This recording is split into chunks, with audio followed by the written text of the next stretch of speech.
Welcome to the Paranormal Chronicles, where we dig into the different aspects of the paranormal.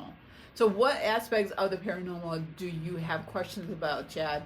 I have questions about everything because, I'm just normally a skeptic. I kind of don't believe that. I believe that there are ghosts out there, but I like to try and debunk it as much as I can because I've never had real experiences like Alia has or other people that we talk to have. Spirits coming up there and touching them, so to speak, or seeing objects being thrown across the room or things like that. Or attacking you when you least expect it? Exactly. I never had that personally happen to me. So I believe that there is an afterlife and spirits in the afterlife and spirits all around us. There's things that have happened here at our house that I can't explain. But I'm just naturally a skeptic. I'm like, well, that strange noise that I just heard in our kitchen, maybe it's just the wind blowing. Or our dog. Yeah, or a dog knocking the cabinet closed or something like that. So, as he's looking at us currently, saying, oh, "Why are you blaming me for everything?" Exactly. Well, I'm Aalia Scott, and obviously this is Chad, my better half. We go into different locations and we do investigations. As he introduced himself as a skeptic light, I would say, I am a true believer and have experienced through to the fullest of the paranormal.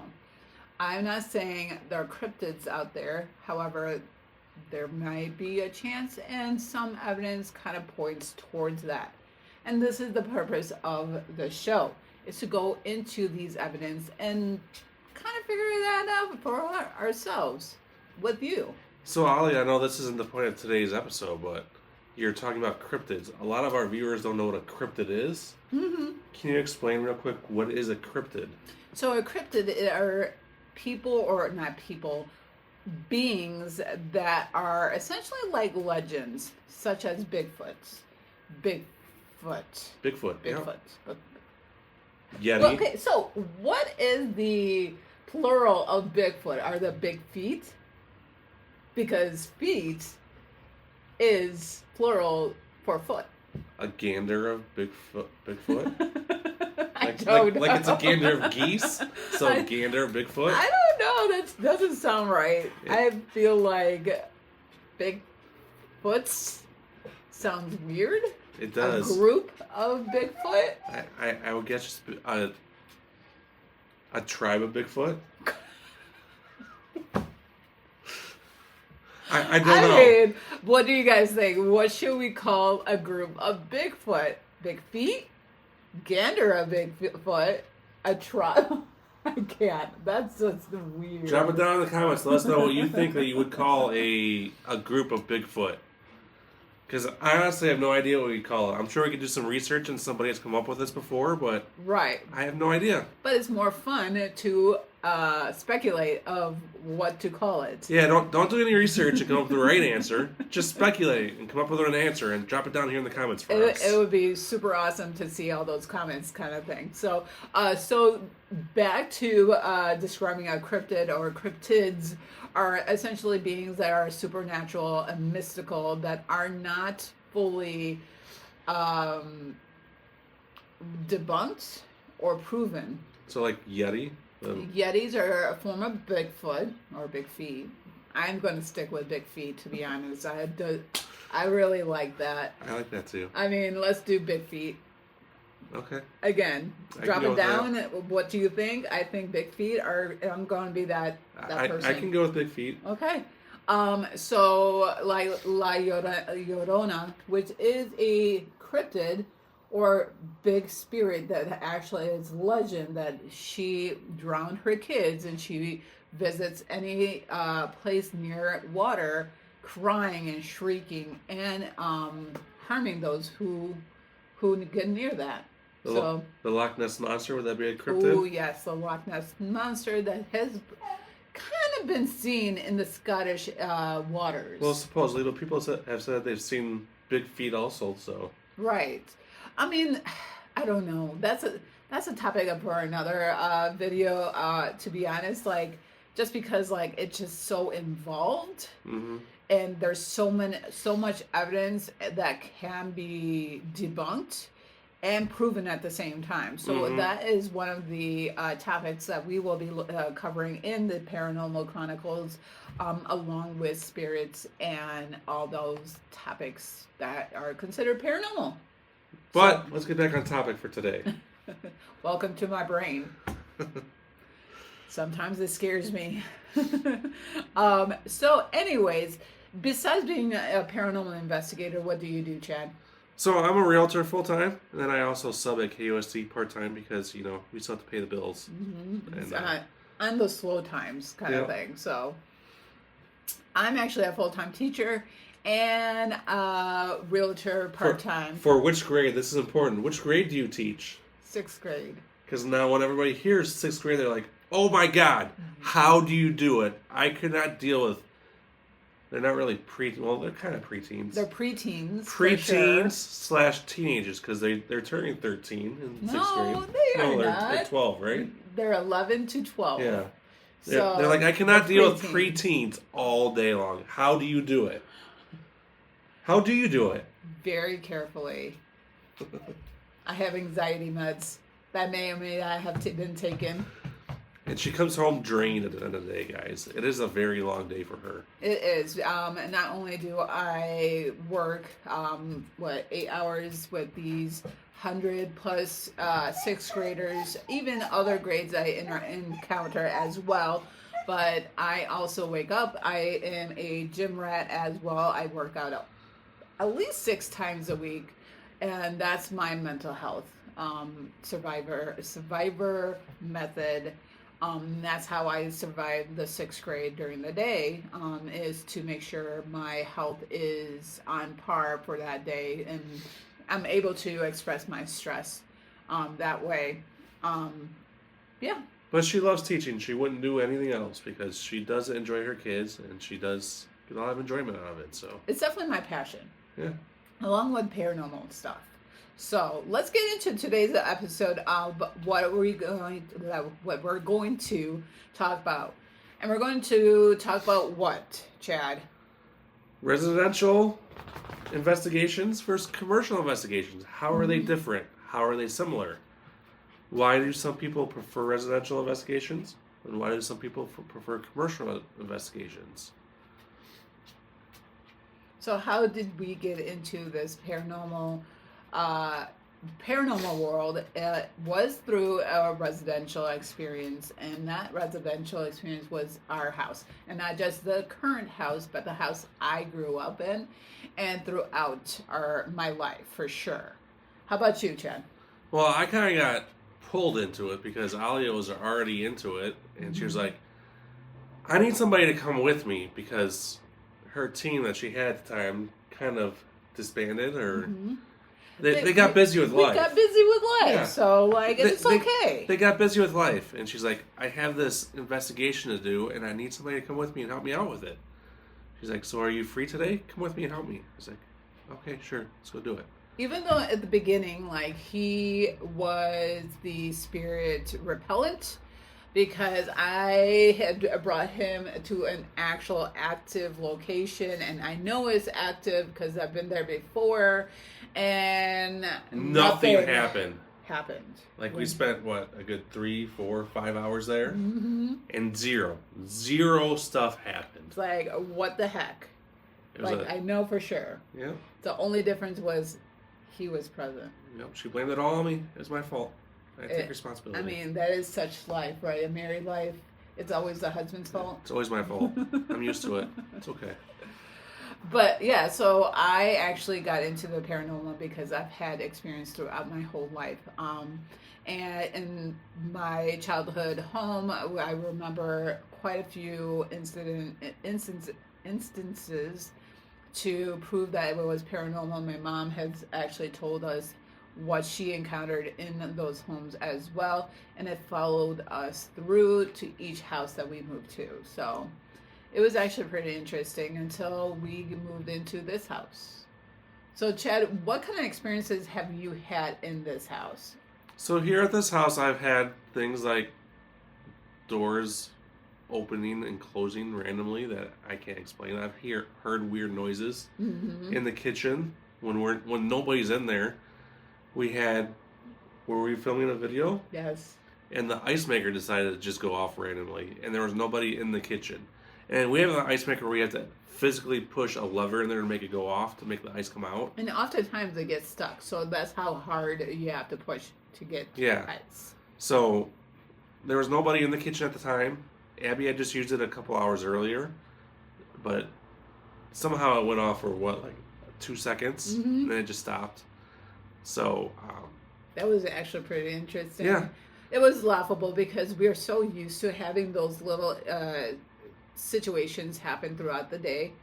We just kind of laugh it off. Yeah. We had your coffin outside the front door just fall forward. Yes, I do have a coffin outside with a skeleton. We've had your tapestry here fall off the wall before we put a screw on there so it doesn't fall off anymore. We also captured that on our in-home camera, security camera. So it is on the Elemental Society of the Paranormal's TikTok. So you go over there, also follow me there, because I do post a lot of investigation evidence there as well. We'll link in the YouTube description for you guys. So not only that, we also we just have like a lot of experiences. I mean, I am a very strong empath, meaning that I can actually feel energies. Sometimes actually, if the spirits are on my wavelength, I'm able to see them. So even when I woke up, when I first started investigating, and especially when we started investigating houses and stuff like that, so I started seeing the little like spirits and stuff. They started to kind of open up to me a little bit more. So yeah, I mean, with us having true experiences, we kind of drew into the paranormal world. Also, once we did that, we've been getting calls for private residence more often, actually, as of late right now. But yeah, there's one in Illinois you've been to twice now. Yeah, about to go there for the third time. Every time we go there, we kind of get some answers, at least more information. And they threw a screwdriver at her once, so. And it's also on my TikTok. So again, make sure you head over there and stuff like that. So the one thing that actually truly a person goes to a resident, let's say a team, like our team, goes to a private residence is when the owner actually comes to us and asks for help. This resident for sure came to us and asking for help to try to figure out who or what is in her house. Oftentimes teams don't really pick up private residents. And Chad, what is one of the reasons why teams don't go there? Well, the biggest reason is that teams, especially when you start having more than 2 people, a private residence, unless you have a big mansion where you own a big mansion, houses are small. So if your team is more than 2 or 3 people, it's hard to do a proper investigation when you're all on top of each other. You can't really put your equipment all over the place and spread it out and then properly investigate a place when you're all in the same room, when you're all walking over each other, when you're all asking the same questions and talking all over each other.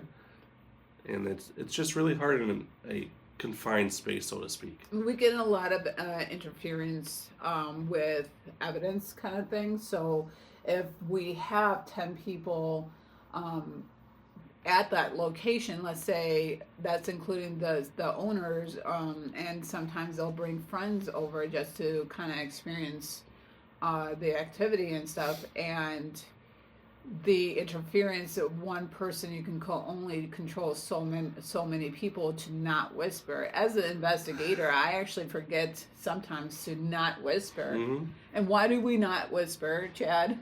Because then you pick it up on a recorder and you think it's a spirit. And then like you're trying to trust your memory of was that a spirit or was that somebody whispering? Or who's talking kind of thing. Is it this person, this person? So if you limit the amount of people going to the private residence, so oftentimes if a bigger team is more than 2, they usually just disband 1 or 2 people to the private residence, or even ask a smaller group such as us to go to that location. And another big reason is that our equipment. So our equipment is based on like electrical stuff. It picks up.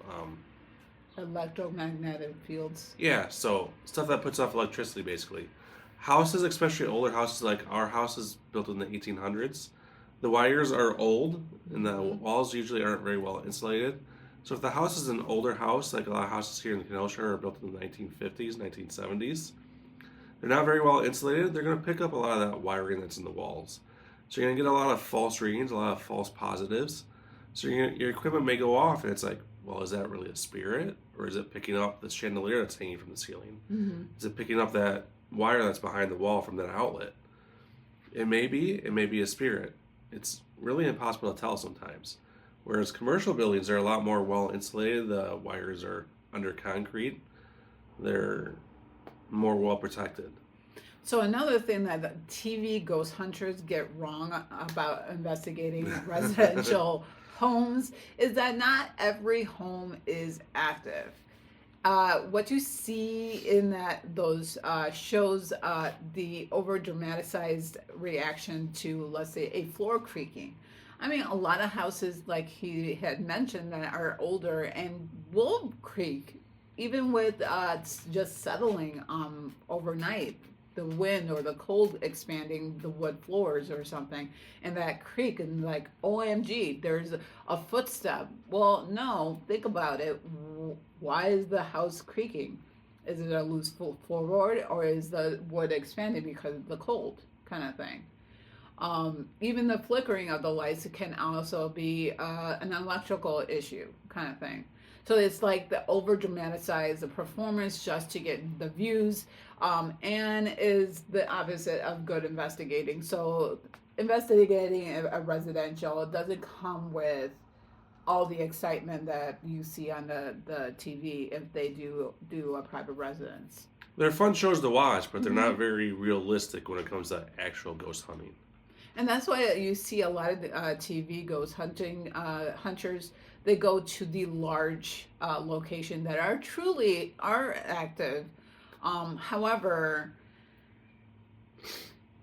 they can be not active too, depending on how the spirits are responding and stuff. So that you can't rely on that either. Because we've gone to some of the bigger places, not the really well-known places, but some of the bigger places in Indiana where they do ghost tours and stuff. And we've gone there and we had either no activity or very little activity from the ghosts there.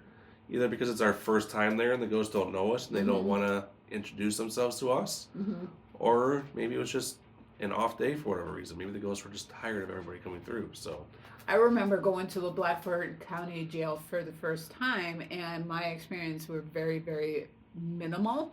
The only activity I remember was hearing footsteps and like really fast-paced movement in the upstairs, but that's it, kind of thing. So, but my other friend who has gone there multiple times has gotten so much activity.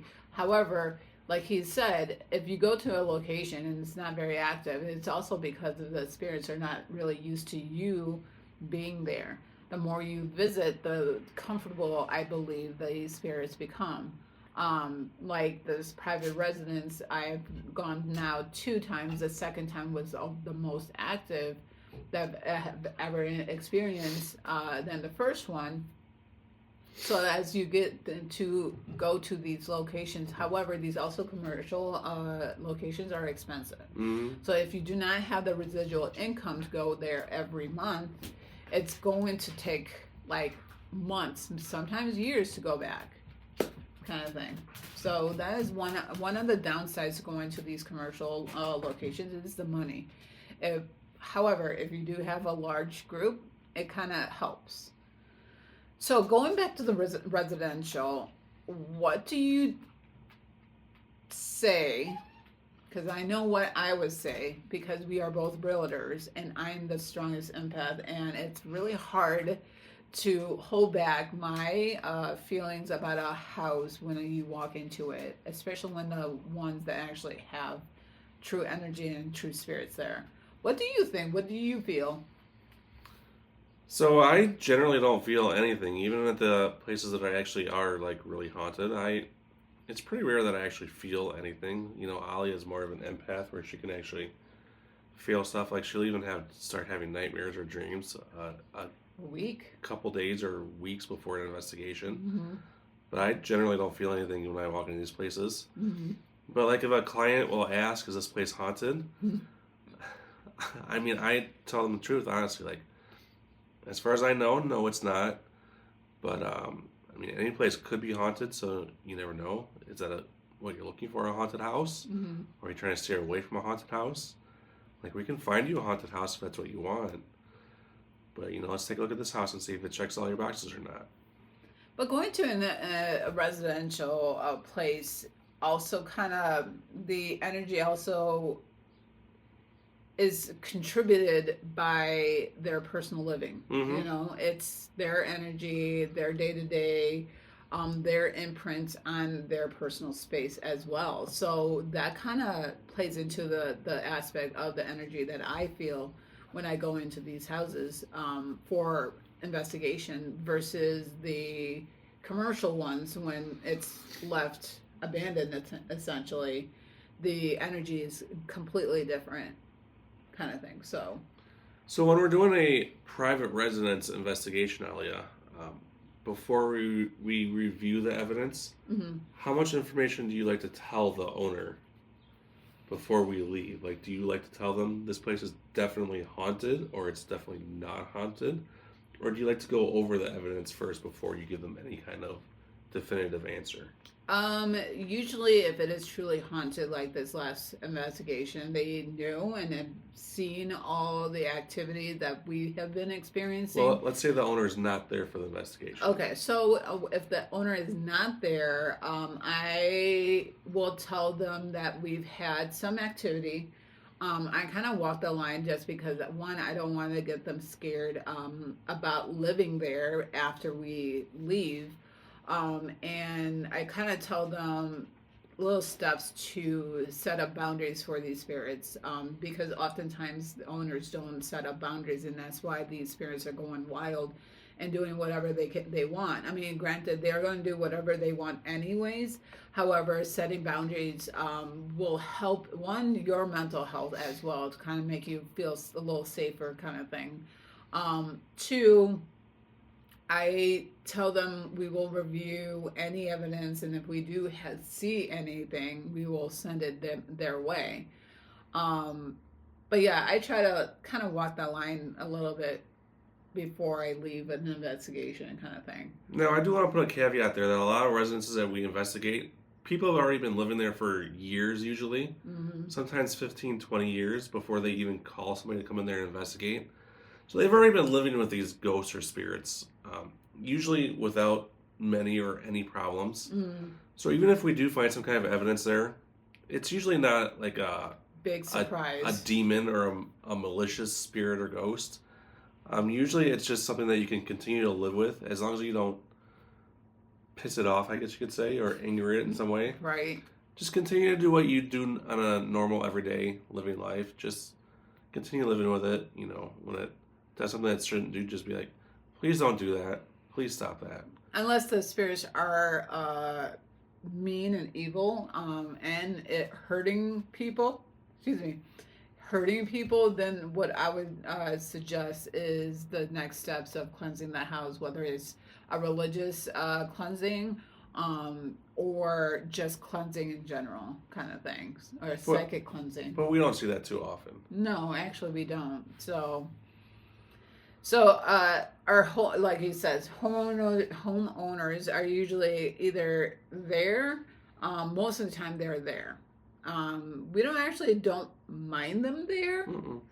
But we do kind of gently remind them not to impede the investigation, kind of thing. So impeding meaning that to interrupt what we're doing, or making sure they know where all the equipment is so that they're aware of it and not kick it and stuff. So going into a residential investigation, equipment wise, what do you think is feasible to use versus a commercial one? Well, obviously, you need your recorder. Mm-hmm. Record any voices you might get. It's always a basic tool. Your K2 meter, because that's another basic tool. Yep. Your REM pod. Mm-hmm. Just, a lot of people just basic stuff like that. You don't need any. You really don't need anything fancy. Even for the commercial stuff, you don't need anything fancy. No. You know, we see on the TV shows where they have the fancy computer monitors and the lasers and all that fancy stuff. Like, it's cool and it's fun to use, but good to have as much equipment on the bigger commercial ones, though, in order to, let's say, cast a wider net. It is the residential. But you don't need them. No. It's fun to have and it's fun to play with.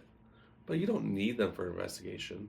No, but I'm trying to convince them to give me some more equipment here. And ghost hunting equipment is expensive, guys. It is really expensive. So yes. However, it's totally worth it. Well, one person's opinion, so.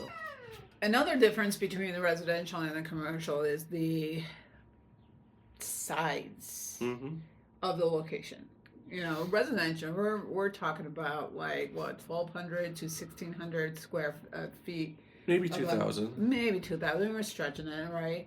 However, these other commercial buildings are like, I don't know, 5,000 to 50,000, maybe 100,000 square feet. It's Depends a on the large Depends on the amount. building. And like I said, I mean, yes, you don't need the expensive equipment. However, you will need enough equipment to cover the whole thing, just so that you can capture that spirit at that one point in the day that you're investigating.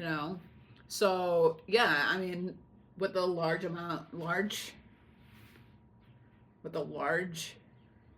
building, you have to deal with a lot of patience, which sometimes I don't have.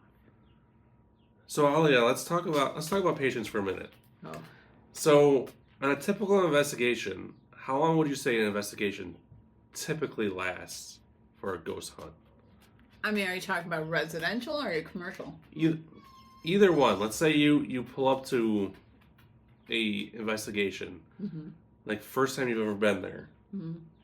How long are you planning to be there from start to finish? So I normally, for resident, there is a difference between residential and commercial. Again, because of the size of the location, the amount of activity that I may encounter. I mean, there's a lot of factors that go into how long I stay in a location. Typically for a residential, I'll stay about 3-4 hours, 3.5 to 4.5 hours, start to finish. I usually like to go there a half hour early. I kind of like walking the grounds around it to see if I can sense anything. And then I go into and meet the homeowners. The owners just kind of walk us through the location of the hot spots kind of thing. The commercial ones, since they are bigger, I usually try to do it overnight, so 12 hours straight. Not all the time I'm awake. Now, how much of that, let's say 12-hour investigation, do you spend with little to no activity? Oh my would God. You say? A lot in a long time. So 5-6 hours just sitting there staring, waiting for something to happen? No. Commercial, usually we'll stay at least a couple hours at least with no activity. I mean, again, depending on how the spirits are acting that night, either 2 to 3 hours, I'll sit and wait and contemplate life. Twiddle your thumbs. Twiddle my thumbs, pace, because I can't sit still, for something to happen.